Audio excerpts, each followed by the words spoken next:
வாழ்க்கை அப்படி அந்த வாழ்க்கையில் இந்த மாதிரி பேச்சு அப்படிங்கிறது எதை வெளிப்படுத்தும்னா நம்முடைய அறிவையும் சாமர்த்தியத்தையும் வெளிப்படுத்துவது பேச்சு. அண்ணா ஒரு முறை ஒரு அரங்கத்துக்கு போகிறாரு. அப்போ அவரை பார்த்து ஒருத்தர் கேட்குறான், இங்கிலீஷில் 2 வார்த்தை ஒரே மாதிரி இருக்குது, ஆனால் அதுக்கு அர்த்தம் வெவ்வேறுன்னு சொல்கிறாங்களே, கொஞ்சம் புரியும்படியாக விளக்கி சொல்லுங்கள்.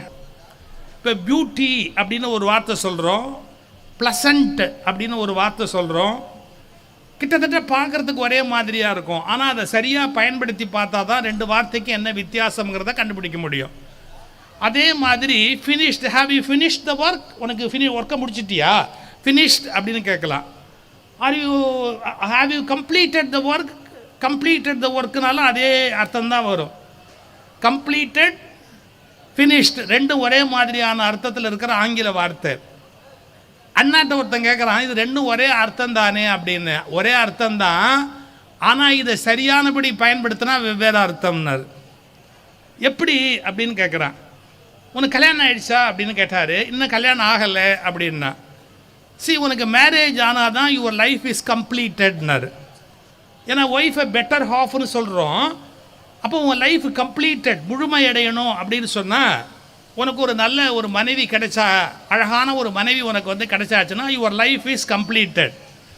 ஆனால் ஒன்று நல்லா தெரிஞ்சுக்கோ, என்ன அவள் அழகாக இருந்து முட்டாளாக இருந்தான்னு வச்சுக்கோ, யுவர் லைஃப் இஸ் ஃபினிஷ்ட் அப்படின்னார். What is the difference? Completed and finished. Your life is completed. நீ அவன் முட்டாளாக உட்காந்துருந்தான்னா எவ்வளோ பெரிய கஷ்டம். ஃபினிஷ்டு, அதுக்கு அடுத்த வார்த்தை சொன்னார். ஆனால் முட்டாளாக இருந்தால் பரவாயில்ல, ஒருவேளை ரொம்ப பெரிய சிக்கலான ஒரு பொம்பளையாக இருந்து பிரச்சனையாகிடுச்சுன்னு வச்சுக்கோ, யுவர் லைஃப் இஸ் கம்ப்ளீட்லி ஃபினிஷ்டுன்னார். இது 3 வார்த்தை. அந்த வார்த்தைக்குள்ளே எவ்வளோ அழகான விளையாட்டு இருக்குது. அது ஆங்கிலமாக இருந்தாருன்னு தமிழாக இருந்தாருன்னு அதை கொண்டாடுகிற போது அதில் ஒரு அருமை இருக்குது. இந்த கலை வந்து பேச்சு கலை என்பது சாதாரணமானதில்லை. அப்படியே நுட்பமான விஷயங்களை மக்களுக்கு சொல்லிக் கொடுக்குற ஒரு டெக்னிக் தான் பேச்சு கலை. வெறுமனை வந்து ஜாலியாக 10 ஜோக் அடிக்கலாம், அது ஒரு மெத்தட் ஆஃப் ஸ்பீச்சு. போர் அடிக்கிற மாதிரி அப்படியே அட்வைஸாக அள்ளி விட்டுக்கிட்டே போகலாம், அது இன்னொரு டைப் ஆஃப் ஸ்பீச்சு. அது யாருக்கும் பிடிக்காது. ஆனால் பேலன்ஸ்டாக இருக்கணும், வெல் பேலன்ஸ்டாக இருக்கணும். எப்படி தெரியுங்களா? கொஞ்சம் மகிழ்ச்சியாகவும் பேசணும், கொஞ்சம் அறிவோடையும் பேசணும், கொஞ்சம் சிந்திக்கிறாப்பிலையும் இருக்கணும், கொஞ்சம் சிரிக்கிறாப்பிலையும் இருக்கணும். அப்போ அது சரியானதாக இருக்க முடியும். எப்படி அதை நம்ம புரிஞ்சுக்கிறது? வாழ்க்கையில் மகிழ்ச்சியாகவும் இருக்கணும், அதே சமயத்தில் சிரிக்கணும் அப்படின்னு. என்எஸ் கிருஷ்ணன் ஒரு முறை ரெக்கார்டிங்கில் உட்காந்துருக்கார், ஷூட்டிங்கில் இருக்கார். அவருக்கு முந்தின ஃப்ளோரில் தங்கவேலு, என்எஸ் கிருஷ்ணனுக்கு அப்புறமா வளர்ந்து வர்ற நகைச்சுவை நடிகர் தங்கவேலு, அவர் ஒரு ஃப்ளோரில் நடிச்சுக்கிட்டு இருக்கிறாரு. யாரோ ஆட்டோகிராஃப் வாங்கினவங்க தங்கவேலுக்கிட்ட போய் ஆட்டோகிராஃப் வாங்கியிருக்கிறாங்க. தங்கவேலு என்ன சொல்கிறாரு, அந்த ஆட்டோகிராஃப் எழுதும்போது சிரி சிரி, சிந்திக்காமல் சிரித்து கொண்டே இரு அப்படின்னு சொல்லி தங்கவேலு எழுதி ஆட்டோகிராஃப் போட்டு கையெழுத்து போட்டு கொடுத்துட்டார். அந்த ஆட்டோகிராஃப் புக்கை எடுத்துக்கிட்டு வந்து என்எஸ் கிருஷ்ணகிட்ட ஒரு அம்மா கையெழுத்து வாங்குறாங்க. இதுக்கு முன்னாடி யார்கிட்ட வாங்கினேன்னார். தங்கவேலுக்கிட்ட. அவன் என்ன எழுதுனான் அப்படின்னார். எடுத்து காமிச்சாங்க. இப்படி படித்தார், சிரி சிரி, சிந்திக்காமலே சிரி. இவருக்கு ஜூனியர் இல்லையா, அவனை வர சொல்லுங்க என்ன, தங்கவேலு இங்கே வர சொல்லு அப்படின்னு போய் தங்கவேலுவை கூப்பிட்டு வந்தேன். நீ எழுதுனது கொஞ்சமாவது நியாயமா?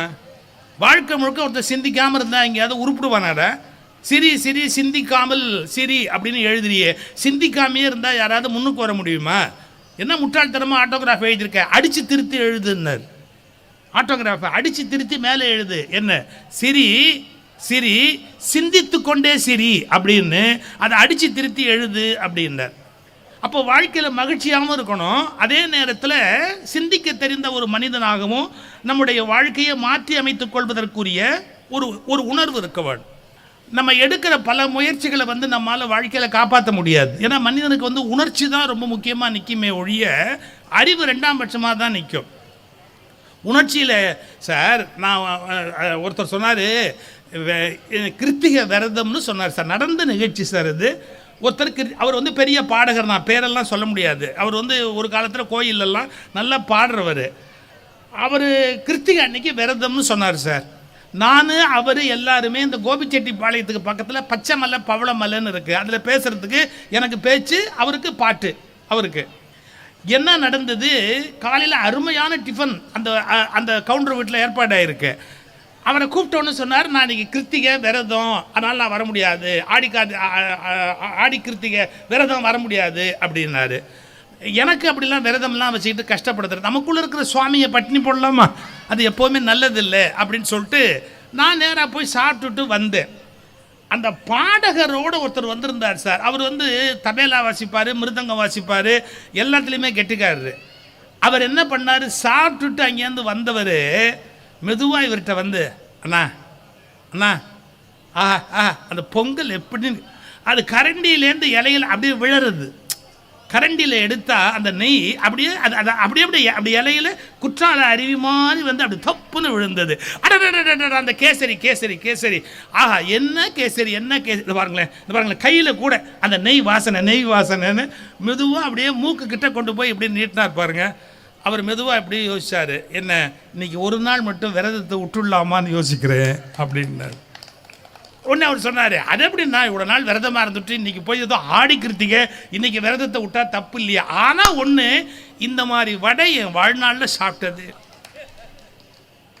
அவர் கேட்டார் சார் ஒரு கேள்வி, அப்படி என்ன வடையில் பெரிய விஷயம், ஆனால் மேலே வடை தொப்பி மாதிரி ஒட்டாமல் நிற்கிது, உள்ளுக்குள்ளே உளுந்து வெந்திருக்குண்ணா, இது எங்கேயாவது சாத்தியமாக சொல்லுங்க, மேலே அப்படி உரிச்சா வாழைப்பழத்தோல் வர மாதிரி முறுமுறுன்னு அந்த அந்த அந்த உளுந்த வடையோட அந்த மேல் பகுதி அப்படியே வருதா, உள்ள மாவாக இருக்குமோன்னு பார்த்தா மாவு வெந்திருக்கு. இந்த அற்புதம் வேற எங்கேயாவது நம்ம பார்த்துருக்கோமான்னு பாருங்க, எந்திரிச்சிட்டாரு அவர். நான் அவரை குறை சொல்கிறதுக்காக இப்போ சொல்லலை, வாழ்க்கை முழுக்க நீங்கள் பாடுபட்டா கூட அறிவுக்கும் உணர்ச்சிக்கும் மோதல் வந்தால் ஒரு மனிதனுடைய உணர்ச்சி தான் ஜெயிக்குமே ஒழிய அறிவு பெருவாக ஜெயிக்கிறது கஷ்டம். ஒன்றும் தப்பு கிடையாது, உணவில் ஆர்வம் இருக்கிறது, சாப்பிட்றது அப்படிங்கிறது தப்பு கிடையாது. ஆனால் ஒன்று நாம் யோசிக்கணும், நம்முடைய வாழ்க்கையில் மனித வாழ்க்கை சந்தோஷமாக போகணுன்னா அதில் மகிழ்ச்சி, அன்பு, கருணை, நிறைய உணர்ச்சி இருக்குது. எப்போவுமே ஜாலியாக இருக்கணும்னு ஒரே உணர்ச்சியோடு இருக்கக்கூடாது.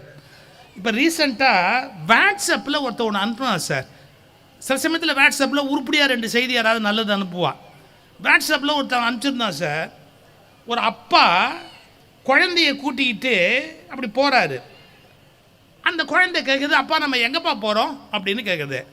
அவர் சொல்கிறாரு, எறும்பு மருந்து வாங்கணுமா, எறும்பு மருந்து வாங்க போகிறோம் அப்படின்னு. அந்த குழந்தை இன்னசென்ட்டாக ஒரு கேள்வி கேட்குது, எறும்பு மருந்தாப்பா, அப்போ எறும்புக்கு உடம்பு சரியில்லையாப்பான்னு. எறும்பு மருந்து வாங்க போகிறோம் அப்படிங்கிறியப்பா, அப்போ எறும்புக்கு உடம்பு சரியில்லையாப்பா, நீ எப்படிப்பா கண்டுபிடிச்ச அப்படின்னுச்சு. இவர் இப்படியே பார்த்தார், என்ன நீ புரியாமல் பேசுகிற, எறும்பு மருந்துன்னா அதுக்கு அர்த்தம் வேறுப்பா, அம்மாவுக்கு உடம்பு சரியில்லைன்னா அம்மாவுக்கு மருந்து வாங்க போகிறேன்ப, எனக்கு உடம்பு சரியில்லைன்னா பாப்பாவுக்கு மருந்து வாங்க போகிறேன்ப, இப்போ நீ எறும்புக்கு உடம்பு சரியில்லாமல் போனால் தானே எறும்புக்கு மருந்து வாங்க போவேன், எறும்பு மருந்து வாங்க போகிறேன்னு தானே சொல்கிற அப்படின்னு. அவர் இப்படியே ஒரு வினாடி இப்படி யோசிச்சுட்டு, இல்லைம்மா இது வேறு மாதிரியான மருந்து. என்ன மருந்து? ஒரு வினாடி அந்த அப்பா யோசிச்சு அவர் சொன்னார், குழந்தை கையை பிடிச்சிட்டு, ஒன்றும் வேண்டாம் வா வீட்டுக்கு போகலான்ட்டு. அதாவது அந்த கேள்வி கேட்ட குழந்தை அது இன்னசென்ட்டில் அன்பு தான் அதுக்கு பிரதானமாக இருக்க ஒழிய அதை கொலை பண்ணுறதுக்கு கொடுக்கறதுக்கு மருந்துன்னு பேர் வைப்பான்னு அது நினைக்கல. அந்த அந்த நுட்பமான ஒரு பகுதி அந்த குழந்தை கேட்ட கேள்வி அப்படியே அந்த தகப்பனாருடைய மனசை மாற்றுது. இதுதான் வாழ்க்கை. வாழ்க்கைங்கிறது உணர்ச்சிக்கும் அறிவுக்கும் இடையில இருக்கிற பெரிய போராட்டம். சில சமயத்தில் ரொம்ப அறிவுபூர்வமாக இருக்கலாமா அப்படின்னு யோசிச்சா கொஞ்சம், நான் இப்போ சொல்கிறது 2 எதிரெதிரான பக்கம். உணர்ச்சி எவ்வளோ முக்கியமோ அதே அளவுக்கு அறிவு முக்கியம். ஆனால் எப்போவுமே நீங்கள் அறிவுபூர்வமாக யோசிச்சிட்டிங்கன்னா சில காரியத்தை செய்யவே முடியாது. அப்போ என்ன பண்ணணும்? எதையுமே யோசிக்காமையே ஒரு காரியத்தை பண்ணணும். ரொம்ப ஒரு விஷயத்தை போட்டு அழுத்திக்கிட்டு நம்ம யோசிக்க ஆரம்பித்தோன்னு வச்சுக்கோங்களேன், பெரிய சிரமத்தில் போய் முடியும். ஒரு சின்ன உதாரணம் சொல்கிறேன். ஓஷோ ஒரு கதை சொல்கிறாரு. 8 கால் பூச்சி இருக்குல்ல, அந்த 8 கால் பூச்சி, அந்த 8 கால் பூச்சியை பார்த்து ஒரு வேற ஒரு பூச்சி கேட்டுதான், 8 காலை வச்சுக்கிட்டு எப்படி சமாளிக்கிற நீ அப்படின்னு. ஏன் இது வரைக்கும் எனக்கு ஒன்றும் ப்ராப்ளமாகவே இருந்தது இல்லையே, 8 கால் இருந்தால் எனக்கு என்ன இல்லை, எந்த காலை முதல்ல எடுத்து வைப்பேன்னு கேட்டுச்சான். நீங்கள் இந்த மாதிரி ஒரு சில கேள்வி கேட்டால் சில பேர் செத்தே போயிடுவான். அதாவது அதை கண்டினியூஸாக செஞ்சுக்கிட்டே இருப்பான். ஆனால் நீ எப்படி செய்கிறேன்னு மட்டும் கேட்டிங்கன்னா, நாம் இதை எப்படி செய்கிறோம் அப்படின்னு யோசிச்சுட்டான்னா அவனால் அதை செய்ய முடியாது. யோசிக்காமல் இருக்கிற வரைக்கும் தான் அந்த காரியத்தை பண்ண முடியுமே ஒழிய இதை நீ எப்படி செய்கிறேன்னு கேட்டுட்டா அதுக்கப்புறம் அவனால் செய்ய முடியாது. எட்டுக்கால் பூச்சி யோசிச்சு தான் இது வரைக்கும் நான் யோசிச்சதே இல்லை, நான் பாட்டுக்கு போயிட்டு இருக்கிறேன், நான் பாட்டுக்கு வந்துக்கிட்டு இருக்கிறேன், எனக்கு இப்போ தெரியணும் நீ முதல்ல எந்த காலை எடுத்து வைப்ப, 8 காலில் எந்த காலை முதல்ல வைப்ப, எதை 2ஆவதாக வைப்ப, எதை 3ஆவதாக வைப்ப, எப்படி வைப்ப எனக்கு கொஞ்சம் விளக்கமாக சொல்லு. எது தவளை கேட்டு தான். ஏன் கேட்குற அப்படின்னு தவளையை கேட்ட உடனே நான் 2 கால் வச்சு முடியலையேன்னு ஜம்ப் பண்ணி போயிட்டு இருக்கிறேன், நீ 8 காலை வச்சு அழகாக ஸ்மூத்தாக நடக்கிறியே எப்படி நடக்கிற அப்படின்னு. இதுக்கு 8 கால் பூச்சிக்கு பதில் தெரியல. அந்த நேரம் பார்த்து அது பார்த்தது ஒரு மரவட்டை வந்தது. மரவட்டைன்னா புரியாது நமக்கு, ரயில் பூச்சிம்மா பார்த்துருக்கீங்களா? அதுக்கு வந்து ஒரு 500 காலாவது இருக்கும். இதுவாது 8, அது ஒரு 500 கால் வச்சுருக்கும். குச்சி குச்சி குச்சி குச்சி குச்சி குச்சி குச்சி அது பாட்டுக்கு நீளமாக இருக்கும். இந்த பக்கம் ஒரு 200 கால், அந்த பக்கம் ஒரு 200 காலாவது குறைஞ்சபட்சம் இருக்கும். 8 கால் பூச்சி நல்ல வேளை நான் ஒரு பிரச்சனையிலேருந்து வெளியே வரணும்னு நினச்சேன், நீ வசமாக சிக்கின. நம்மளுக்கு எப்போவுமே அவனை எவனாவது சிக்கலில் மாட்டினா அவன் ஒருத்தனை மாட்டாமல் விட மாட்டான். இப்போ செல்லுலேயே நீங்கள் மெசேஜ் அனுப்பிச்சு இதை 8 பேருக்கு அனுப்பு, இல்லை என்றால் உனக்கு சாவு வரும்னு போட்டிங்கன்னா அவன் ஒரு 8 பேரை கண்டுபிடிச்சி அவனை சாவடிக்காமல் விட மாட்டான். இது எதுக்குடா நமக்கு வம்பு அப்படின்னு அதை ஒரு 8 பேருக்காவது பாஸ் ஆன் பண்ணுவான். இது மனுஷ இயற்கை. இந்த செலண்டு கேட்டது நானாவது 8 கால் வச்சுக்கிட்டு எப்படி நடக்கிறதுன்னு தெரியாமல் இந்த தவளை கேட்ட கேள்விக்கு பதில் சொல்ல முடியல. நீ 400-500 கால் வச்சிருக்கிற, எந்த காலை முதல்ல வச்சு எப்படி நடப்பேன்னு. அப்போ தான் அந்த ரயில் பூச்சி சொல்லிச்சான், அப்படியா இது வரைக்கும் நான் அதை யோசிச்சதே இல்லையே, நான் பாட்டுக்கு போகிறேன் நான் பாட்டுக்கு வரேன், எனக்கு எந்த ப்ராப்ளமுமே இல்லையே, நல்லா தானே இருக்கிறேன், எந்த காலம் முதல்ல வைக்கிறேன்லாம் எனக்கு தெரியாது, இப்போ எனக்கு பதில் சொல்லி டெமான்ஸ்ட்ரேட் பண்ணி காட்டுன்னு. அன்னையிலேருந்து அந்த ரயில் பூச்சியால் நடக்கவே முடியல. ஏன்னா எது முதல்ல போகுது, இதில் 300ஆவது காலா, 200ஆவது காலா, 7ஆவது காலா, 8ஆவது காலா. நான் இது எதுக்கு சொல்ல வரேன், சில விஷயங்கள் ஆட்டோமேட்டிக்காக ரொட்டீனாக லைஃப்பில் போயிட்டே இருக்கும். இது எப்படி நடக்குது ஏன் நடக்குது நீங்கள் யோசிக்க ஆரம்பிச்சிங்கன்னா அன்னையிலேருந்து அது அப்படியே நின்னே போயிடும், நம்மளால் செய்ய முடியாது. சில விஷயத்தை யோசிக்காமே விட்டுடணும். சில வீட்டில் புருஷன் பொண்டாட்டி ஒத்துமையாக 60ஆம் கல்யாணம் பண்ணிக்குவாங்க, எப்படின்லாம் கேட்கக்கூடாது. அது ஏதோ தானாக ஓடி போச்சு, 60 வருஷம் ஓடி போச்சு அப்படின்னு சொல்லி பேசாமல் விட்டுணுமே ஒழிய நீங்கள் எப்படி வாழ்ந்தீங்க அப்படின்னு கேட்டால் ஒரே வார்த்தை அப்படின்ட்டு போடுவாங்க. நீ அது என்ன ஏதுங்கிற ஆராய்ச்சியெல்லாம் பண்ணக்கூடாது, அது ஏதோ ஓடிடுச்சு காலம், அதோடு அப்படியே போயிட வேண்டியது தான். இது எதுக்கு சொல்ல வரேன், சில சமயத்தில் அறிவு முக்கியம், சில சமயத்தில் உணர்ச்சி முக்கியம், சில சமயத்தில் அறிவு உணர்ச்சி ரெண்டையும் தாண்டிய மௌனம் முக்கியம். எது எப்படி பண்ணால் பரவாயில்லையே சார், மௌனத்தை பற்றி என்ன சொல்கிறாங்க, அது எப்படி சார் சில விஷயத்த நம்ம கண்டுக்காமே போயிட முடியுமா அப்படின்னு கேட்குறாங்க. ஒரு சின்ன உதாரணம் சொல்கிறேன் பாருங்க. ஒரு முறை புத்தர் உட்கார்ந்துருந்தார். புத்தருடைய சிஷ்யரில் ஆனந்தர்னு ஒருத்தர், அது அவருடைய கசின் பிரதர், அவன் ஆனந்தர், அவனும் சன்னியாசியாகி கூட வந்துட்டான். மடத்துக்கு உறவுக்காரங்க வர்றதுங்கிறது அப்போவே பழக்கம் இருந்ததுன்னு தெரியுது, அதுலேருந்து இருக்கட்டும். அவருடைய கசின் பிரதர் அவன் சன்னியாசம் வாங்கிட்டு உள்ளே வந்துட்டான், புத்தர் கூடவே இருந்தான் ஆனந்தர். இவர் என்ன பண்ணார், புத்தர் ஒரு முறை, ஆனந்தா என் கமண்டலத்தை எடுத்துக்க, அதை பாரு அங்கே ஒரு ஓடை, மலையிலேருந்து தண்ணி விழுந்து அப்படி போகிற ஓடை. சார் தமிழோட அழகு சார், ஓடுவது ஓடை, ஒவ்வொன்றுக்கும் ஒரு பேர் வச்சுருக்கான் சார். அதில் கால், ஒரு ஆற்றுல ஒரு கால் போட்டு வாய் வச்சு பிரிக்கிறதால அது வாய்க்கால். வாய்க்கால்ங்கிறதுக்கு பொருள் வேறு, கால்வாய் அப்படிங்கிறதுக்கு பொருள் வேறு. பெரிய லெவலில் வர்றது அது கால்வாய், அதுலேருந்து பிரித்து கொஞ்சமாக எடுக்கிறது வாய்க்கால். கால்வாய், வாயிலிருந்து ஒரு கால் பிரித்தால் அது வாய்க்கால். என்ன ஒரு அழகான அந்த மொழி அமைப்பு பாருங்கள், தமிழுக்குள்ளே இருக்கிற ஒரு அழகு. இப்படி ஒரு ஓடை ஓடிக்கிட்டு இருக்கிற ஓடையை காமிச்சு சொன்னார், எனக்கு குடிக்கிறதுக்கு தண்ணி வேணும்பா, குடிக்கிறதுக்கு தாகமாக இருக்குது, அந்த ஓடையில் இது பாரு, அந்த இடத்துலேருந்து தண்ணி எடுத்துகிட்டு வா அப்படின்னு ஒரு இடத்த காட்டுறாரு புத்தர். அந்த இடத்துல நல்லாயிருக்கும், தண்ணி எடுத்துகிட்டு வா அப்படின்னு. இவன் நேரம் பாருங்களேன், இவன் கமண்டலத்தை எடுத்துக்கிட்டு சரியாக அந்த இடத்துல போய் தண்ணி முகந்து எடுக்கலாம்னு எடுக்கும்போது ஒரு மாட்டு வண்டி கடக்குன்னு ஒரு மாட்டு வண்டி அந்த ஓடையை கடந்து அந்த அண்ணன் போகிறான். சரளக்கல் இருக்கும், அதில் அந்த வண்டி அப்படியே ஓட்டிக்கிட்டு அவன் அந்த பக்கமாக கடந்து அந்த பக்கமாக போனான். உங்களுக்கு தெரியும், மாட்டு வண்டி ஓடையில் போயிட்டா ஓடை தண்ணி என்ன ஆகும், கலங்கி போயிடும். அதில் மழை தண்ணி, இந்த இலை குப்பை அது மாதிரியெல்லாம் கலங்கி வர ஆரம்பிச்சிடும். அது கலங்கின உடனே ஆனந்தர் இப்படி பார்த்துட்டு இந்த தண்ணி எப்படி குடிக்கிறதுக்கு கொடுக்குறது அப்படின்ட்டு திரும்பி வந்து புத்தர்கிட்ட சொல்கிறாரு, நான் போகிறதுக்கு முன்னாடி ஒரு வினாடி ஒரு மாட்டு வண்டிக்காரர் அதில் போயிட்டாரு, அதனால அந்த இடத்துல தண்ணி கலங்கி போச்சு. நான் வேணால் உங்களுக்கு தாகமாக இருந்தால் ஒரு காரியம் பண்ணுறேன், என்ன ஒரு 15 அடி இந்த பக்கம் போய் எடுத்தால் தண்ணி தெளிவாக இருக்கும், இல்லாட்டி 15 அடி அந்தாண்ட போய் எடுத்தால் தண்ணி நல்லாயிருக்கும், நான் அங்கே போய் தண்ணி எடுக்கட்டுமான்னாரு. புத்தர் சொன்னார், ஒன்றும் வேண்டியதில்லை, நான் சொன்ன இடத்துலேருந்து எடுத்துகிட்டு வாங்க. இவன் போய் மறுபடியும் இப்படி நிற்கிறான். ஒரு 5 நிமிஷம் ஆச்சு, 10 நிமிஷம் ஆச்சு, அது தெளியறதா காணும். அப்புறம் வந்து திரும்பி சொன்னால், நீங்கள் தாகமாக இருக்கே, நீங்கள் 10 நிமிஷம் ஆகிப்போச்சு, அது தெளியவே இல்லை, நான் வேணா அந்த பக்கம் போய் இந்த பக்கம் போய் தான் ஒன்றும் வேணாம் அதே இடத்துலேருந்து எடுத்துகிட்டு வாங்க. அவன் ஒரு அரை மணி நேரம் காத்திருந்தான் சார். தண்ணி மறுபடியும் ஸ்பட்டிக்க மாதிரி பளிங்கு மாதிரி ஓட ஆரம்பிச்சது. அந்த கமண்டலத்தில் எடுத்துக்கிட்டு அங்கேருந்து வந்து புத்தர்கிட்ட கொடுத்தான். இந்த தண்ணி எப்படி பார்த்தார், இது தெளிவாக இருக்கிறது, ஆம். இது ஏற்கனவே குழம்பி இருந்தது என்று சொன்னாய், ஆம். இந்த குழம்பி இருந்தது தெளிவதற்கு நீ என்ன செய்தாய்னு கேட்டார். இந்த குழம்பி இருந்தது தெளிவதற்கு நீ என்ன செய்தாய்னு கேட்டார். அவன் சொன்னான், நான் ஒன்றுமே செய்யவில்லைன்னா. இதுதான் வாழ்க்கை. பல பேர் குழப்பத்தை தெளிவிக்கிறேன் என்று ஏதாவது செய்து செய்து மேலும் மேலும் குழப்பிக் கொள்வார்கள். அதாவது இது சரியாகிறது என்ன பண்ணலாம், தாயத்தை கட்டலாமா, அத்தை கட்டலாமா, இத்தை பண்ணலாமா, அவரை போய் வேப்பில் அடிக்கலாமா, அல்ல இங்கிலீஷ் டாக்டர் பார்க்கலாமா, யுனானி டாக்டர் பார்க்கலாமா, ஹோமியோபதி டாக்டரை பார்க்கலாமா, ஏற்கனவே இருந்த பிரச்சனையை 10 மடங்கு பூதாகரமாக ஆக்கிடுவோம். சில நேரத்தில் என்னடா அப்படின்னா, என்னடான்னா ஒன்றும் கிடையாது, எதுவுமே பண்ணாமல் நீ சும்மா இருந்தேன்னா அந்த பிரச்சனை ஆட்டோமேட்டிக்காக போயிடும். இது ஆண்களுக்கு ஒரு குறிப்பு நம் மனைவியும் தாயாரும் அவர்கள் சண்டை போட்டுக் கொள்ளும் போது நாம் இருக்க வேண்டிய நிலைக்கான அடையாளம். குறுக்க போவே கூடாது, ஒன்றுமே பேசக்கூடாது. சார் எங்கள் வீடு சாதாரண வீடு தானே, நான் ஏதோ மேடையில் வந்து பேசிட்டதால என் வீடு என்ன போதி மரமா, புத்தர் வீடா? எங்கள் அம்மாவுக்கும் எங்கள் மனைவிக்கும் இடையில இந்த மாதிரி ப்ராப்ளம் வந்து பேசும்போது ஒரு நாள் என்னை கூப்பிடுறாங்க, ஊருக்கெல்லாம் புத்தி சொல்கிறீங்களே, இப்போ எங்களுக்கு சொல்லுங்கள், ஒரு முடிவு சொல்லியா, டேய் இங்கே வா, எங்கள் அம்மா சொல்கிறாங்க, இவ பண்ணுறது நியாயமா, எங்கள் ஒய்ஃப் கேட்குறாங்க, உங்கள் அம்மா என்ன அநியாயம் பண்ணுறாங்க பாருங்கள், இப்போ பதில் சொல்லுங்கள் அப்படின்னு. எனக்கு எங்கள் அம்மாவை பற்றியும் தெரியும், என் மனைவியை பற்றியும் தெரியும், அவங்க 2 பேரும் எப்பேற்பட்ட ஆளுங்கிறது தெரியும். ஆனால் அதை பற்றி ஒன்றும் சொல்லக்கூடாதுங்கிறது எனக்கு தெரியும். நான் ஒன்றுமே தெரியாத மாதிரி இப்படி பேசாமல் நின்றுட்டு சொன்னேன், அம்மா நீ ஒரு 6 அறிவு உடைய மனிதர் குலம் தானே அப்படின்னு. ஆமாம், இப்போ என்ன சந்தேகம் அப்படியே என் மனைவியை பார்த்தேன், நீயும் ஒரு 6 அறிவு உடைய ஒரு மனிதர் தானே.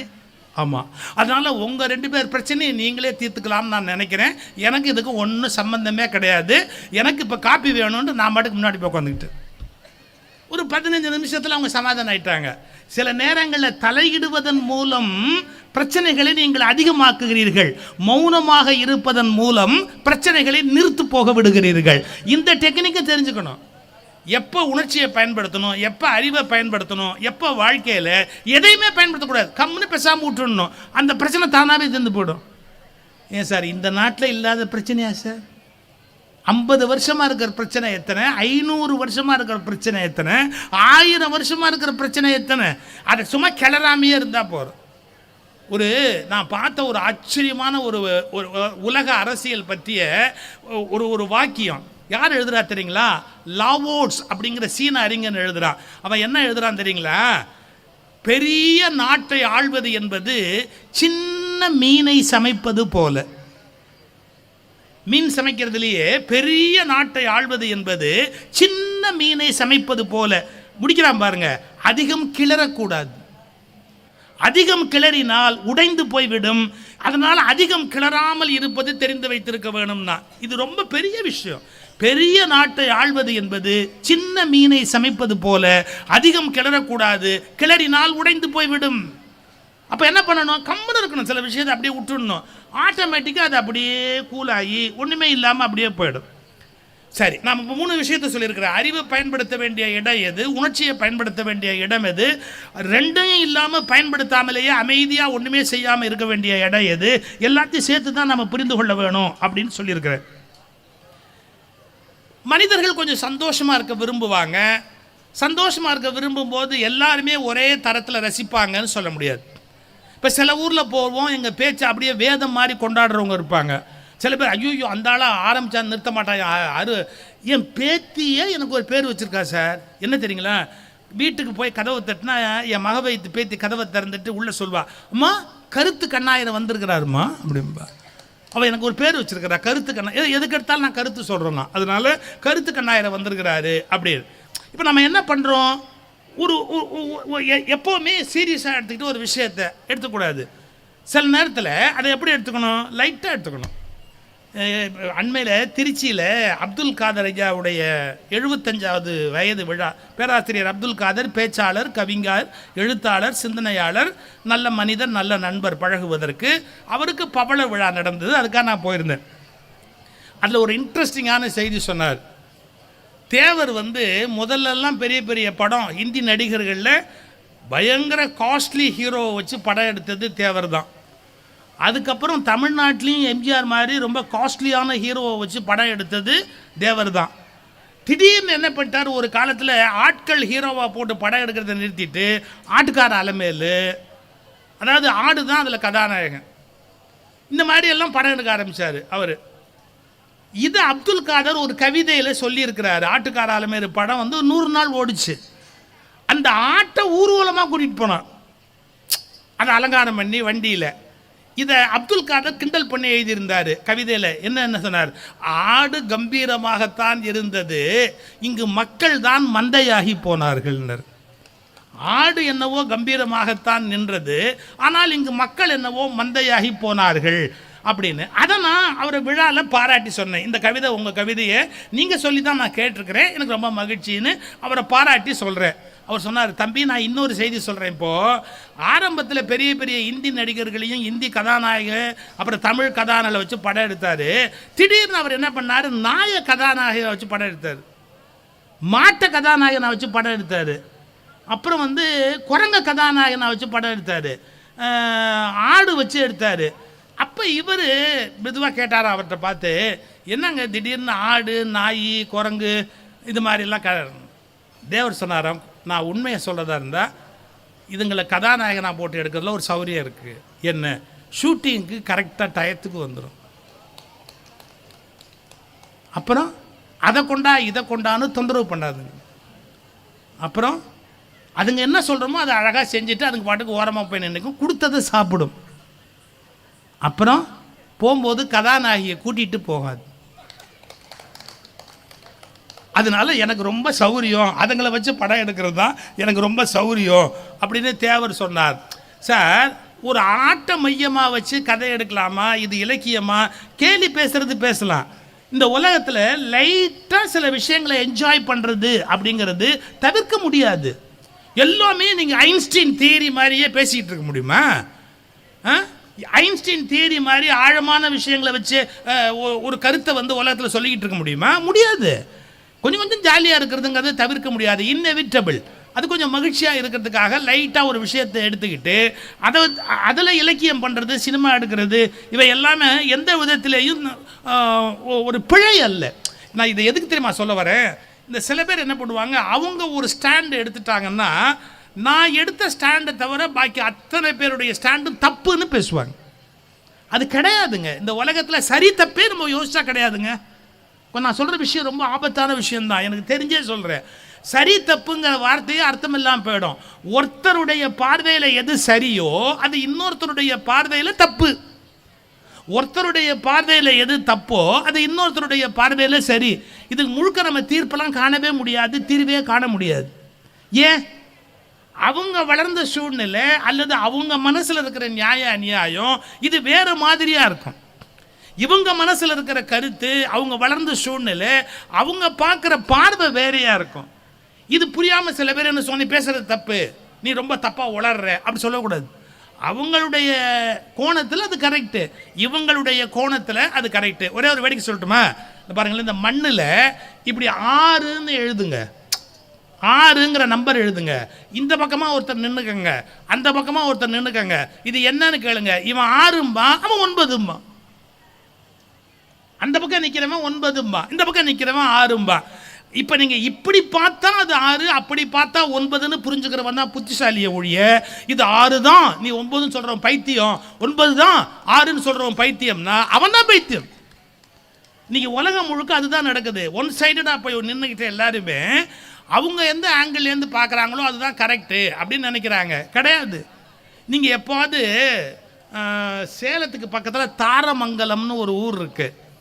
அந்த தாரமங்கலம்ங்கிற ஊருக்கு நீங்கள் போனீங்கன்னா அந்த தாரமங்கலம் கோயில் இருக்குது. அந்த கோயிலில் ஒரு தூண் இருக்குது. அந்த கோயிலில் ஒரு சிற்பம் இருக்குது. எப்படின்னா ராமர் வாலி மேலே அம்பு விடுறாரு பாருங்க, அதை விளக்குவதற்கான ஒரு சிற்பம் செதுக்கி வச்சுருக்கான் அந்த சிற்பி. அவன் எவ்வளோ பெரிய யமகாதகம் பாருங்கள். நீங்கள் ராமருடைய தூண் இருக்குல்ல, அந்த ராமருடைய தூணில் முகத்தை வச்சுக்கிட்டு பார்த்தீங்கன்னா வாலியினுடைய சிற்பம் தெரியும் ராமருக்கு. ஆனால் வாலி இருக்கிற இடத்துல முகத்தை வச்சு பார்த்தா ராமன் தெரியாது. ஏன்னா ராமன் வாலியை மறைஞ்சிருந்து அம்பு விட்டாருங்கிறது கதை. அவங்க ரெண்டு தூணும் பக்கம் பக்கமாக தான் செதுக்குறான். இப்படி ஒரு தூணு, அப்படி ஒரு தூணு. ஆனால் நீங்கள் ராமர் தூணில் நின்று பார்த்தா வாலி தெரிகிறாப்புல இருக்கும், வாலியோட தூணில் நின்று பார்த்தா ராமர் தெரியாது. அந்த மாதிரி அந்த சிற்பத்தை அவன் செதுக்கி வச்சிருக்கிறான். நீங்கள் கோயிலுக்கு போனால் தேங்காய் பழத்தோடு நிறுத்தாதீங்க. நம்ம தேங்காய் நமக்கு வந்துதா, நம்ம அர்ச்சனை தேங்காய் நம்ம சட்னிக்கு பிரமாதமாக இருக்குமா, அந்த அளவோட நிறுத்தக்கூடாது. சிற்பங்களை பார்க்கணும். திருநெல்வேலிக்கு போயிருப்பீங்க. திருநெல்வேலியில் 7 சுரங்களை எழுப்புற தூண் இருக்கு. நீங்கள் வாசிச்சு பார்த்துருக்கீங்களா? அதுதான் பார்வை. ஒரு கோயிலுக்கு போகும்போது 7 சுரங்களை அப்படி ஏற்படுத்தக்கூடிய அற்புதமான தூண் இருக்கு. ஸ்ரீவில்லிபுத்தூர் போயிருப்பீங்க. அந்த ஸ்ரீவில்லிபுத்தூரில் அந்த குயில்கள் கூவின கான் அப்படின்னு ஆண்டாள் பாடுன அந்த இடம், அதாவது அந்த மாடம், அது அப்படியே இருக்கு. எந்த இடத்துல நின்று ஆண்டாள் பாடினா அப்படிங்கிறத பார்க்கணும், அப்படி அனுபவிக்கணும், ரசிக்கணும். சார், சுரதான்னு ஒரு கவிஞர், நாஸ்திகர். அவர் பை பர்த் நாஸ்திகர். அவர் வாழ்க்கையில் கடவுளை ஒத்துக்கிட்டதே கிடையாது. ஆனால் ஆண்டாள் கோயிலுக்கு பார்க்க வரணும்னு வந்தார்.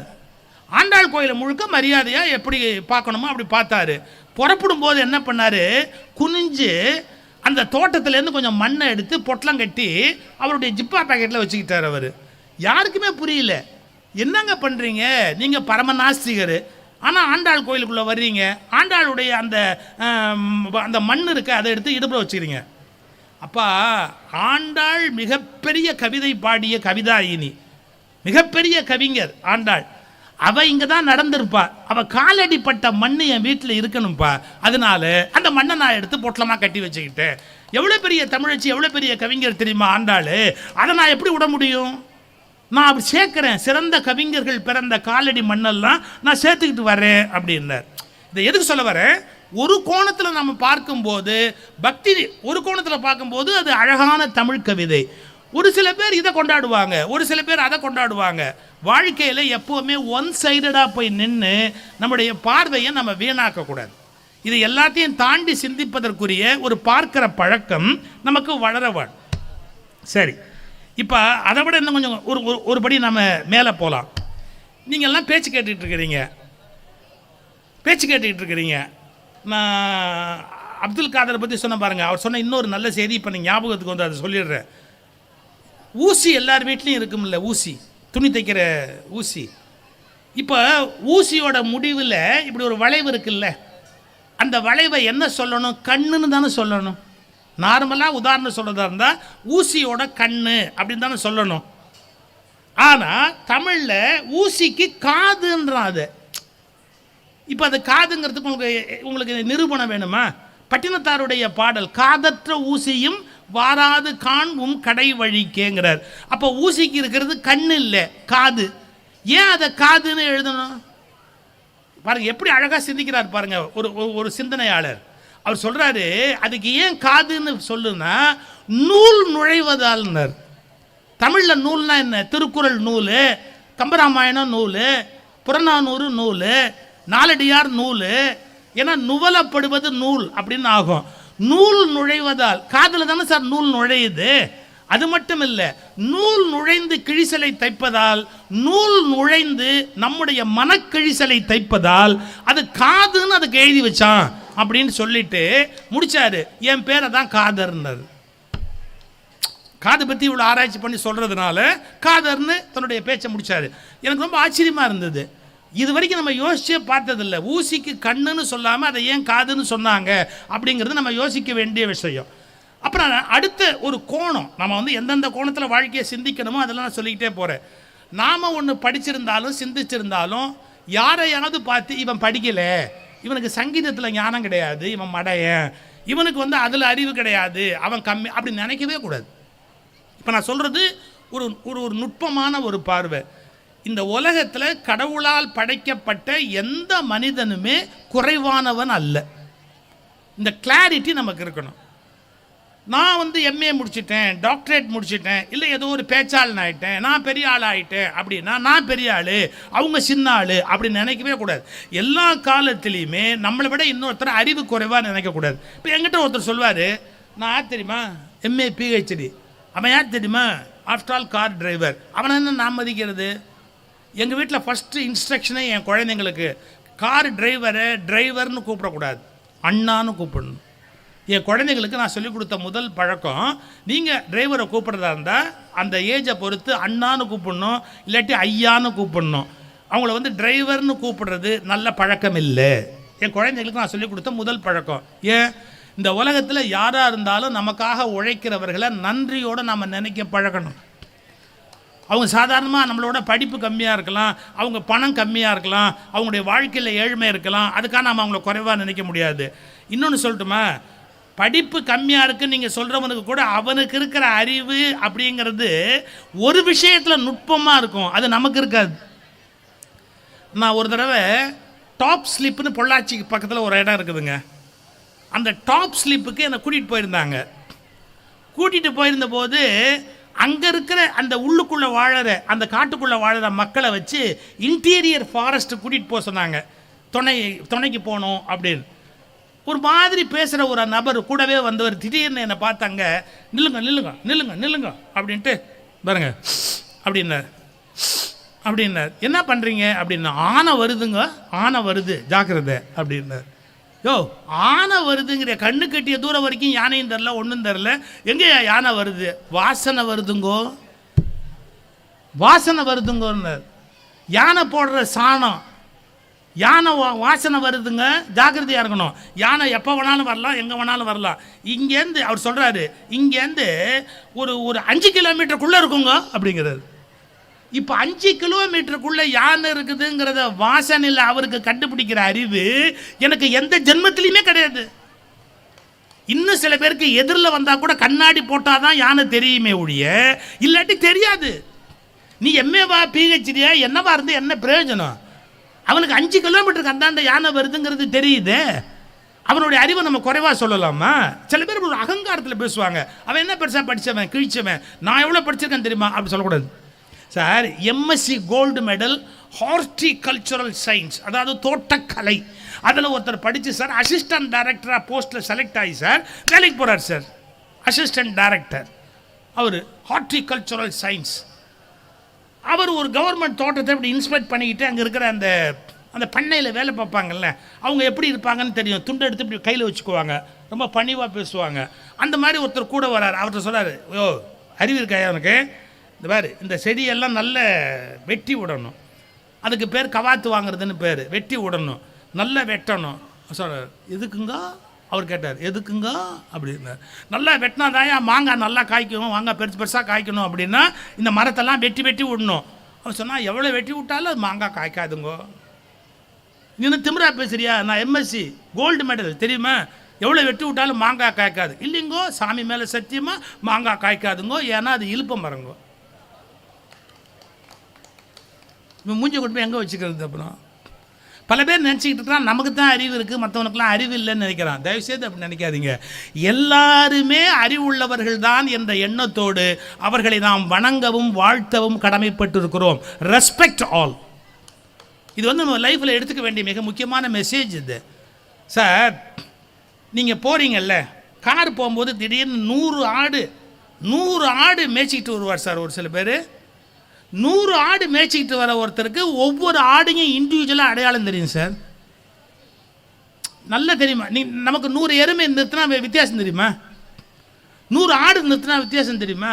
எல்லாம் ஒரே டிசைனாக வேறு இருக்கும். இப்போ வேறு எல்லாம் இந்த ஆர்டிஃபிஷியல் இன்செமினேஷனில் பிறகுதா டிசைன்லாம் பார்த்தா எல்லாம் ஒரே மாதிரி தான் இருக்கும். மூக்கு, காது, கோடு, கீடு எல்லாம் ஒரே மாதிரி தான் இருக்கும். ஆனால் ஆடு மேய்க்கிறார் பாருங்க, 100 ஆட்டையும் இண்டிவிஜுவலாக தனித்தனியாக தெரிஞ்சு வச்சுருப்பார் சார். அவர் சொல்லுவார், எங்கே அந்த மூக்கை நான் காணும், அந்த கொம்பை நான் காணும், அப்படிம்பாரு. எந்த ஒரு ஆட்டுக்கு பேர் வச்சுருப்பாரு, எல்லாம் வந்துருச்சு, அது மட்டும் எங்கே நின்றுக்கிட்டு இருக்குதுன்னு தெரியலையே அப்படிம்பார். கொஞ்சம் யோசிச்சு பாருங்க, நாம் எவ்வளவோ படிச்சிருக்கிறோம், ஒவ்வொரு ஆடையும் தனித்தனியாக நம்மளால் ஐடென்டிஃபை பண்ண முடியுமா? நம்ம படிப்பு வேற மாதிரி, நம்ம அறிவு வேற மாதிரி, நம்முடைய திறமை வேற மாதிரி. ஒன்று மறந்துடாதீங்க, அவனுக்கு திறமை இல்லைன்னு பொருள் இல்லை, அவன் திறமை உனக்கு பெருசாக தெரியலேன்னு அர்த்தம். அவருக்கு இருக்கிற ஒரு ஸ்பெஷாலிட்டின்னு ஒரு குவாலிட்டி இருக்குல்ல, 100 ஆட்டையும் இண்டிவிஜுவலாக அடையாளம் காணக்கூடிய திறமை அவருக்கு இருக்கிற மாதிரி நமக்கு அது இல்லை. அதை மதிக்க பழகணும். இது புரியாமல் தான் பல பேர் மற்றவங்களை இன்சல்ட் பண்ணுறதையே ஒரு பழக்கமாக எடுத்துக்குவாங்க. தான் ரொம்ப ஒஸ்தி, மற்றவங்களாம் மட்டம் அப்படிங்கிற மாதிரி நினைப்பாங்க. தயவுசெய்து அப்படி நம்ம நினைக்கக்கூடாது. இந்த உலகத்தில் எல்லாரும் மரியாதைக்குரியவங்க, எல்லாரும் சமமாக மரியாதை பெறுவதற்கான தகுதி உடையவங்க. எங்கள் அப்பா சுகி சுப்பிரமணியன்னு பேர்.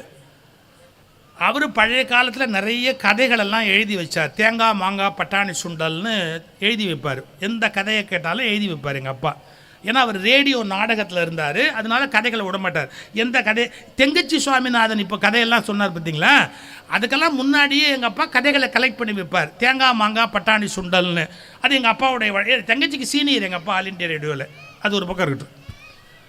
அதில் ஒரு கதை எங்கள் அப்பா கலெக்ட் பண்ணி வச்சுருக்கிறது நான் பொழுது போலேன்னு ஒரு நாள் படிக்கிறேன் சார். எவ்வளோ அருமையான ஒரு கதை பாருங்கள். ஒருத்தர் முடி திருத்திக் கொள்வதற்காக உட்கார்ந்துருக்கார். அவருக்கு முடி திருத்துறதுக்காக ஒரு சகோதரர் முடி திருத்துறதுக்கு வர்றார். இந்த முடி திருத்தி, அந்த காலத்தில் வீட்டுக்கு வந்து முடி திருத்த சொல்லுவாங்க, யாரும் போக மாட்டாங்க ஷாப்புக்கு. இவங்க உட்காந்துக்குவாங்க, அவங்க வருவாங்க, வந்து முடி திருத்தி விடுவாங்க. இவருக்கு ஒரு சின்ன ஆணவம், அவன் என்ன சாதாரணமான ஆள் தான், நம்ம எவ்வளவோ படித்தவன் அப்படிங்கிறதுனால அவனை அலட்சியம் பண்ணணும் அப்படின்னு நினைக்கிறாரு. அவனை இன்சல்ட் பண்ணுற மாதிரி ஆரம்பித்தார். என்ன கேள்வி கேட்டார், இந்த ஊர்லேயே வெட்டுறது நீ தானே அப்படின்னாரு. ஆமாம். அப்போ வெட்டி பையன்னு ஒன்று சொல்லட்டுமான்னார். வெட்டி பைய, இந்த ஊர்லேயே வெட்டி பையன்னு ஒன்று சொல்லட்டுமா.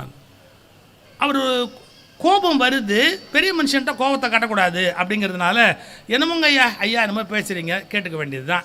ஐயா தமாஷா சிரிக்க பேசுகிறீங்க, பேசுங்க அப்படின்னார். சிரிக்க பேசுகிறீங்க அப்படின்னு அதை ஒரு ஜோக் ஆக்கிட்டார் நாசுக்கா. இது ஒரு டிப்ளமசி. நம்மளை மற்றவங்க திட்டும் போது அதை காமெடி ஆக்கிடுறது. ஐயா எதை சிரிக்க பேசுகிறீங்க, பேசுங்க அப்படின்னு. அடுத்த கேள்வி கேட்டார், தமிழில் ஒன்று சொல்லும்போது நாவிதர்னு சொல்கிறாங்களே, ஆக்சுவலாக உனக்கு கையில் தானே நீ வேலை பார்க்குற, கையை வச்சு தானே முடி வெட்டுற, அப்போது ஏதோ கையோடு அடையாளப்படுத்தி தானே உன்னை சொல்லணும், நாவிதர்னு சொல்கிறாங்களே, அதை பற்றி நீ யோசிச்சதே இல்லையா, உன்னை ஏன் அப்படி கூப்பிடுறாங்க அப்படின்னு. அவன் மகா கெட்டிக்கார். அவர் சொன்னார், ஐயா முடி வெட்டும் போது சமயத்தில் கத்திரிக்கோள் அங்கங்கே பட்டு காதை கூட வெட்டிடுங்கய்யா. இவன் கொஞ்சம் வழிக்கு வரணும். இவன் முடி வெட்டும் போது காதில் இதில் கத்திரிக்கோள் போட்டுதுன்னா அப்படியே வெட்டிடுங்கய்யா. அதனால் நாங்கள் நாக்கில் எதமாக பேசணுங்க, அதனால் எங்களை நாவிதர்னு சொல்கிறாங்க, வேறு ஒன்றும் இல்லைங்கய்யா. இனிமையாக பேசிக்கிட்டே முடி வெட்டுங்கய்யா. குழந்தைங்க வெட்டிக்காது, ஓன்னு அழுவோம். அந்த குழந்தைய கொஞ்சிக்கிட்டே நாங்கள் அப்படியே அதாவது தொழில் செய்யும்போது நாக்கில் எதமாக இருந்து பேசணும் அப்படின்னு வச்சுருக்கலாங்க ஐயா. நான் என்ன படித்தேன், நான் என்னத்தை கண்டேன் அப்படின்னு. இவர் அவனை எப்படியாவது சீண்டி கோவப்படுத்தணும் அப்படிங்கிற எண்ணத்தில் அடுத்தாப்புல ஒரு கேள்வி கேட்டார். கையில் என்னமோ வச்சுருக்கேன், அதுக்கு என்ன பேர் அப்படின்னார். கத்திரிக்கோளுங்கய்யா அப்படின்னா. கத்திரி இருக்குது, கோல் எங்கே இருக்குதுன்னார். எவ்வளோ இரிட்டேட்டிங்காக இருக்கும் பதில். கையில் என்ன கோலாக வச்சுருக்கிற, கோல் இல்லை செங்கோல் எழுதுகோல். அப்போ கோல்னு சொன்னால் கொம்பு இருக்கணும் இல்லை, நீ கத்திரி வச்சுருக்கிற, கோல் எங்கே வச்சுருக்கிற, இது என்ன கத்திரிக்கோல்னு சொல்கிறியேன்னு. அவன் கடுப்பாயிட்டான். எவ்வளோ நேரம் வரைக்கும் அவர் பொறுமையாக இருந்தார். எவ்வளோ நேரம் இவன் பண்ணுற இம்சையை பொறுத்துக்கிட்டே இருக்கிறது. விடுங்கய்யா, நாம் நம்ம வேலையை பார்ப்போம், இப்போ வச்சுங்கன்ட்டு அப்படியே என்ன பண்ணார், இந்த முடிய வரும்போது இவர் கேட்குறாரு, யார் படித்தவர், அவனை பார்த்து கேட்குறாரு, சரி கூலி என்னன்னு தெரியாமல் நான் எப்படி தலையை கொடுக்குறது, விஷயத்துக்கு வாண்டுறிய, நீ சவரம் பண்ணுறதுக்கு எவ்வளவு காசு வாங்குவேன், முடி வெட்டுறதுக்கு எவ்வளோ காசு வாங்குவேன். சவரம் பண்ணுறதுனா நமக்கு தெரியும், ஃபேஸ்.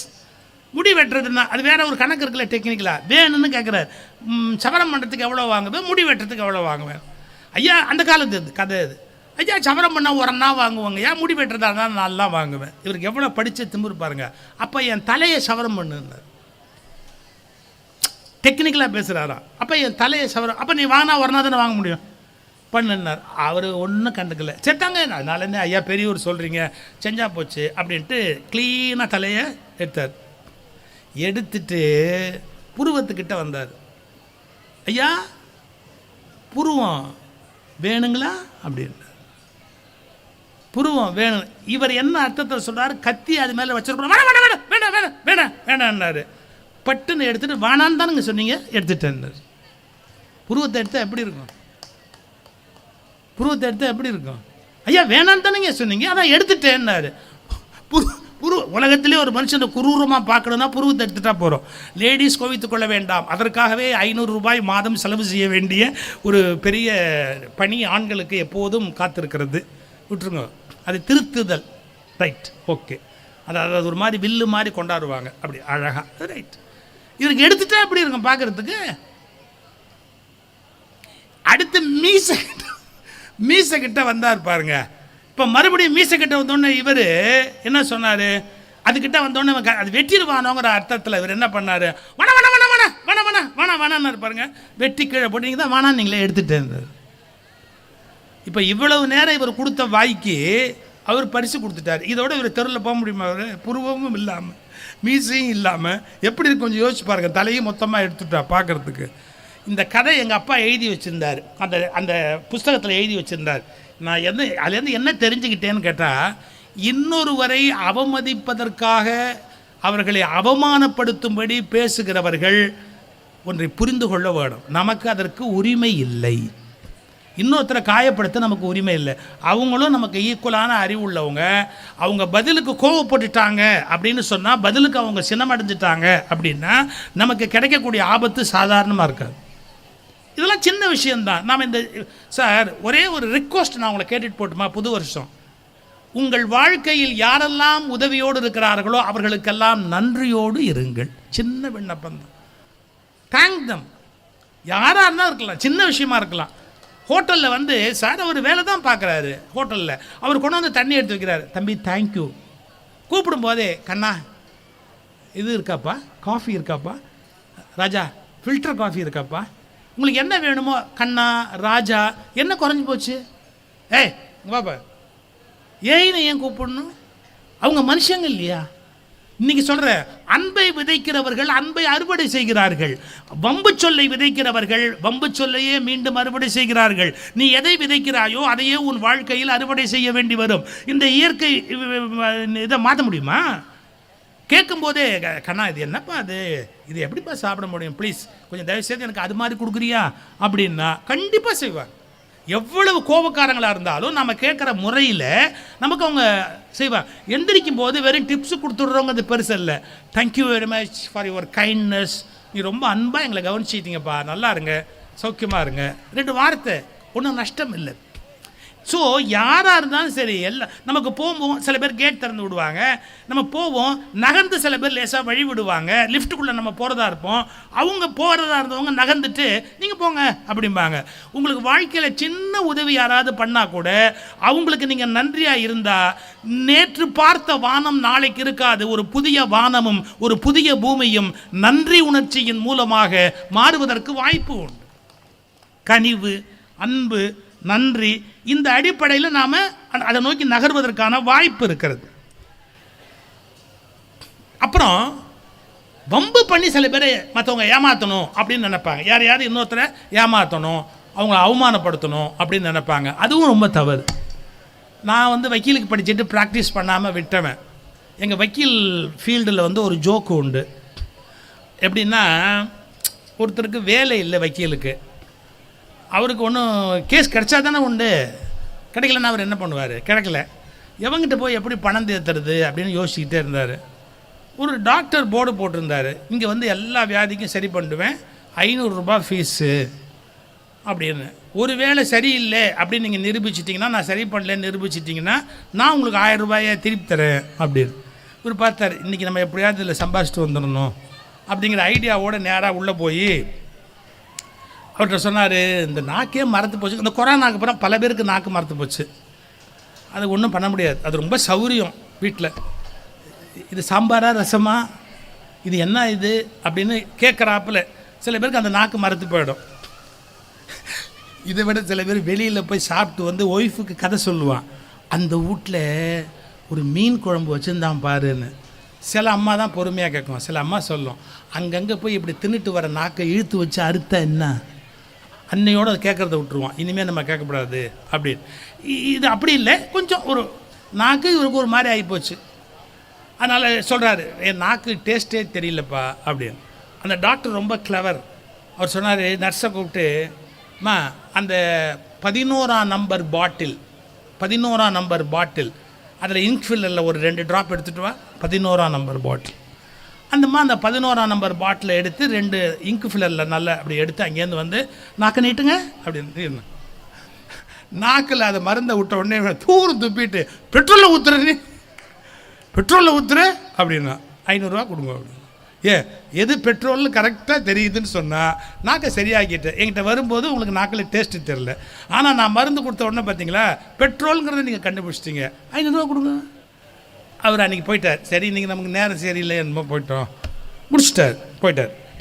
அவர் அடுத்த நாள் அடுத்து ஒரு 2-3 வாரம் கழிச்சு அங்கேருந்து வந்து, தம்பி வர எனக்கு மறதி ஜாஸ்தியாக போச்சுப்பா, எல்லாம் மறந்து போகுது, வக்கீலாக வேறு இருந்துக்கிட்டு வக்கீலில் மறதியாக இருந்தால் எப்படி எல்லாம் பண்ணுறது, ரொம்ப மறதியாக இருக்குது, அதுக்கு மருந்து கொடு, சரியாகிட்டேன்னு வச்சுக்கோ, ரொம்ப சௌகரியம், நான் உனக்கு 500 ரூபா கொடுத்துருவேன், அதை பற்றி ஒன்றும் பெரிய கஷ்டம் இல்லை, ஆனால் நல்ல ஞாபகம் வச்சுக்கோ, சரியாக்கலைன்னா நீ 1000 ரூபா கொடுக்க வேண்டியிருக்கணும்.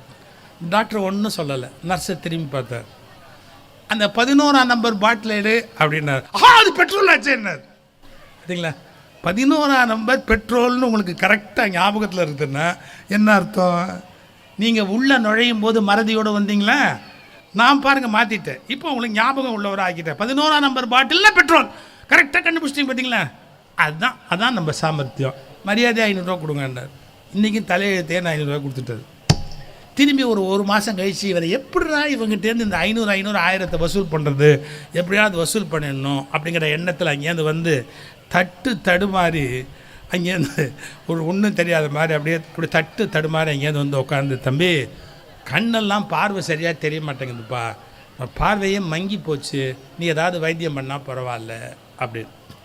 இவர் உடனே, இல்லைங்க மற்றதுக்கெல்லாம் என்கிட்ட மருந்து இருந்தது, இந்த மருந்து என்கிட்ட தீர்ந்து போயிடுச்சு, அதனால் நான் இதுக்கு இப்போ வைத்தியம் பண்ண முடியாது, ஆனால் நம்ம ஒப்பந்தப்படி வெளியில் போர்டு போட்டிருக்கேன், அது உங்களுக்கு தெரியும், ஒப்பந்தப்படி என்னன்னா அப்படி பார்த்தா நீ 1000 ரூபா கொடுக்கணும்பா, அந்த 1000 ரூபா கொடுத்துட்டேன்னா சரி தான் உனக்கு வைத்தியம் பண்ண முடியல, நான் போயிடுவேன் அப்படின்னார். வேணும்னு ஒரு 100 ரூபாயை எடுத்து கையில் கொடுத்தார். அதை வாங்கின உடனே யாரை ஏமாத்துற, என்னடே 100 ரூபாய் கொடுத்துட்டு 1000, எவ்வளோ தெளிவாக கண்ணு தெரியுது பார்த்தீங்களா. என்னமோ கண்ணு தெரியலன்னு உள்ளே வந்தீங்களே, எவ்வளோ தெளிவாக கண்ணு அதான் நம்ம மருந்தோட மகிமையே. இங்கே உள்ளே வந்துட்டாலே அவனுக்கு அவன் வியாதி தெரியாப்போம், இவனோட நம்ம போராட முடியாதப்பா, ஒதுங்கி போயிட்டான். இந்த கதை வேடிக்கையாக இருக்கலாம். நான் சொல்ல வந்தது என்னன்னா, அதாவது இன்னொருவரை நாம் குறை கண்டுபிடிக்கணும்னே சில பேர் வாழ்கிறாங்க பாருங்கள். அவங்க தானும் சந்தோஷமாக வாழ முடியாது, மற்றவங்களையும் சந்தோஷமாக வாழ விட முடியாது. நம்ம லைஃபோட நோக்கமே இன்னொருவரை குறை கண்டுபிடி. நான் இப்போ பெரிய தியரி சொல்ல போகிறேன், ஆனால் அதை ஈஸியாக சொல்ல போகிறேன். மேனேஜ்மெண்ட் சயின்ஸ்னு ஒன்று கற்றுக் கொடுக்குறான் சார். மேனேஜ்மெண்ட் டெக்னிக்லேயே ரொம்ப முக்கியம் என்ன தெரியுங்களா, நீங்கள் குறை சொல்கிறவங்க தன்னை பெரிய நிர்வாகியாக நினச்சிக்குவாங்க. கிடையாதுங்க. ஒருத்தருடைய குறைய புரிய வைக்கிறவன் தாங்க நிர்வாகி. அவங்க குறைய அவங்களுக்கு புரியும்படியாக சொல்லாமல் வெறும்ன குறையே சொல்லிக்கிட்டே இருக்கான்னு வச்சுங்க ஒருத்தன், அந்த சரியான மேனேஜ்மெண்ட் டெக்னிக் தெரிஞ்சவன் இல்லை. இது சரியில்லைன்னா அப்படி சொல்லக்கூடாது. இது சரியா சரியில்லையாங்கிறது எதை வச்சு முடிவுக்கு வர்ற, அதுக்கு என்ன காரணம், அதுக்கு அளவுகோல் என்ன அப்படிங்கிறத சொல்லி, இப்போ இது சாம்பார் அப்படின்னு சார் நான் ஒரு சின்ன உதாரணம் சொல்ல பாருங்களேன். நான் அமெரிக்கா போயிருந்தேன், அந்த பெருமைக்காக சொல்லலை, நான் 15 தடவை போயிருக்கேன், அது இன்னும் பெருமையாக இருக்கோ மன்னிச்சிருங்க. அமெரிக்காவில் மெக்டொனால்டு இருக்கு இல்லையா, மெக்டொனால்டு கம்பெனி, அந்த ஒரு தடவை காஃபி குடிக்கிறதுக்கு போயிருந்தோம் மெக்டொனால்டில். அப்போ அந்த கம்பெனியில் நடந்த அந்த கடையில் நடந்த ஒரு இன்சிடெண்ட்டு அதை சொன்னாங்க. இதை பாருங்களேன், டிரைவினில் போய் காஃபி வாங்கலாங்க, காரை கொண்டு போய் இப்படி நிறுத்திட்டு நீங்கள் அந்த அப்படி கையை நீட்டினீங்கன்னா அது இத்தா பெரிய, நம்ம ஊர் பெரிய படிக்கு ஒரு படியில் காப்பி கொடுப்பான், பெரிய படிக்கு ஒரு படி காப்பி கொடுப்பான், நல்ல இவ்வளோ பெரிய இத்தா பெரிய டம்ளரில். அமெரிக்கன் ஒவ்வொருத்தருமே சைஸு அப்படி தானே இருப்பான், ஆளும் உயரமாக ஸ்டவுட்டாக அப்படியே. அது இத்தா பெரிய படிக்கு ஒரு படி காப்பி. இவன் காரில் பாருங்களேன் இப்படி நீட்டி வாங்கியிருக்கான், அவன் காப்பி கொடுத்துருக்குறான். உங்களுக்கு தெரியும் அது பேப்பர் கப்பு, அதை வாங்கும் போதே பொத்துன்னு விழுந்துருச்சு. இவன் தொடையில் விழுந்துருச்சு, தொடை வெந்து போச்சு. கொதிக்கும்ல காப்பி, தொடை வெந்து போச்சு. நீங்கள் நம்ம ஊர் மாதிரிலாம் அப்படி ஹோட்டலுக்காரங்களை விட மாட்டாங்க, அமெரிக்காக்காரங்க விட மாட்டாங்க. உடனே கேஸ் போட்டான். என்னன்னா, இவன் காப்பி நான் வாங்கினேன், அது விழுந்தது, நான் கொட்டினேன் அவன் கொட்டினேங்கிறது பிரச்சனை இல்லை. ஆனால் அந்த சூடு என் தொடையில் பட்டு தொடை வெந்து போச்சு, எனக்கு இவன் $50,000 நஷ்ட ஈடு கொடுக்கணும் அப்படின்னு கேஸ் போட்டான். அந்த அந்த கேஸை மெக்டொனால்டுக்காக நடத்தின வக்கீல் இருக்கான் பாருங்க, அவன் பெரிய ஆள், இந்த உலகத்திலே பெரிய ஆள். அவன் பிரமாதமாக நடத்துகிறான், கேஸை பிரமாதமாக நடத்துகிறான். ஆனால் இவன் வக்கீல் எப்படி ஜெயிச்சான் அப்படின்னா, நீதிபதி கேட்குறாரு, ஏப்பா காப்பினா சூடாக தானேப்பா இருக்கும், வாங்குறவன் தானேப்பா ஒழுங்காக வாங்கினான், அது என்ன அந்த காப்பி மேலே விழுந்ததால தான் தொடை வெந்து போச்சுன்னு நீ பேசிக்கிட்டு உட்காந்துருக்குற, இது ஒரு ஆர்குமெண்ட்னு எடுத்து $50,000 நான் சாங்ஷன் பண்ண முடியுமா, நீ ப்ரூவ் பண்ணணும், அது ஏன் அதுதான் அந்த காப்பி வந்து பயங்கர சூடானதுங்கிறத நான் எப்படி நம்புறதுன்னு. இவன் என் பாருங்க யமகாதக 11:05 மார்னிங் 11:05 அது சரௌண்டிங் ஏரியாவில் இருக்கிற எல்லா காப்பி கடையிலேருந்து காப்பி வாங்கியிருக்கான். ஆளை விட்டு டெம்பரேச்சர் ரீட் பண்ணுறான். எல்லா கடையிலேருந்து வாங்கி டெம்பரேச்சரை எடுத்துட்டு, இந்த கடையில் இவ்வளோ டிகிரி, இந்த கடையில் இவ்வளோ டிகிரி, இந்த கடையில் இவ்வளோ டிகிரி, இந்த கடையில் இவ்வளோ டிகிரி. ஆனால் இவன் கடையில் மட்டும் காப்பி இவ்வளோ டிகிரி இருந்தது, அதனால தான் வெந்து போச்சுருந்தான். எப்படி ப்ரூவ் பண்ணுறான் பாருங்க.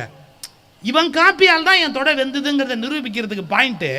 அதே நேரத்தில் எத்தனை காப்பி கடை இருக்குது உங்களுக்கு தெரியும், இந்த